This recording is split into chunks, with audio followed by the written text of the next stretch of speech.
Мероприятие с говорящим названием «Любовь, приводящая в рай» началось с видеоролика о жизни центральной фигуры ислама. Ирландский драматург Бернард Шоу в своей книге «Истинный ислам» назвал пророка Мухаммеда, да благословит его Аллах и приветствует, спасителем человечества. Говорил, что это личность, в чьих силах было разрешить все мировые проблемы и даровать людям счастье и согласие. На пути пророка было много препятствий, но у него была поддержка. В это трудное время его поддерживал его дядя Абу Талиб, а после его смерти его жена Хадиджа, которая первая уверовала в пророка, саллаллаху алейхи вассалям, и стала ему успокоением и поддержкой. Для посланника Аллаха, саллаллаху алейхи вассалям, тяжелее всего было то, что когда он начинал призывать людей в Мекке, Абу Джахль прерывал его и говорил, что он обманщик и колдун.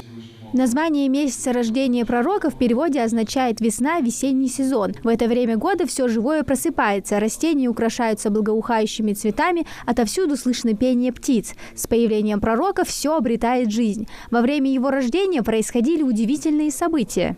Пророк Мухаммад, саллаллаху алейхи вассалям, родился в Мекке в месяц Рабиуль Ауаль, в понедельник. В день, когда родился пророк, саллаллаху алейхи вассалям, происходили чудесные явления. Необычным светом озарялось все вокруг. Идолы, которым поклонялись люди того времени, падали.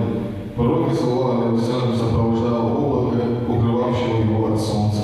Религиозный деятель Адам Миржоев попросил молодежь не гнаться за мнимыми идеалами. Говорит, пророк Мухаммед, да благословит его Аллах и приветствует, является образцом для подражания. Его личностные качества, образ жизни и отношение к людям – это то, на что мы должны равняться. Адам также напомнил, что месяц Рамадан – это не только соблюдение поста, но и соответствующее поведение. Поститься должны и наши глаза, не смотреть на запретное.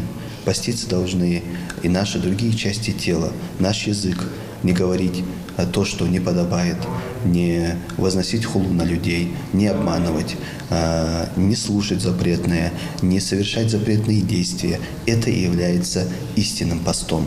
Только тот человек, который во время поста соблюдает эти ограничения, является истинным постящимся. После монолога о том, как нужно вести себя во время месяца Рамадана, выступили докладчики. Каждый из них рассказывал об определенном этапе жизни пророка вплоть до его смерти. Султан Нилхо в своем докладе рассказал о покушении на жизнь пророка. Информацию брали из достоверных источников. Жизнеописание, то есть сира пророка Мухаммада, саллаллаху алейхи вассалям, рассказывается от ближайших его последователей, сподвижников. А, как мы знаем, после Корана достоверная книга, вторая – это сборник хадисов.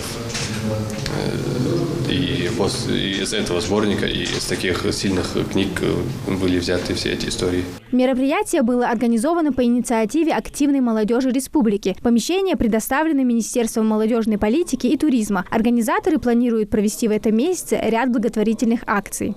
29 марта у нас планируется организовать шатер для беженцев из Палестины. Будет проходить в Назране, иншаллах. Потом у нас, начиная с последние 10 дней Рамадана, мы хотим раздать 100 продуктовых наборов для малоимущих, именно жителей с пригородного района. Также мы хотим купить подарки на исламскую тематику 300 детям, сиротам у нас в регионе. Мероприятие, посвященное жизни пророка, провели на русском языке, чтобы информация была доступна представителям всех национальностей, и каждый смог вынести для себя что-то новое. Амина Зязикова, Султан Булгучев, Магаз 24.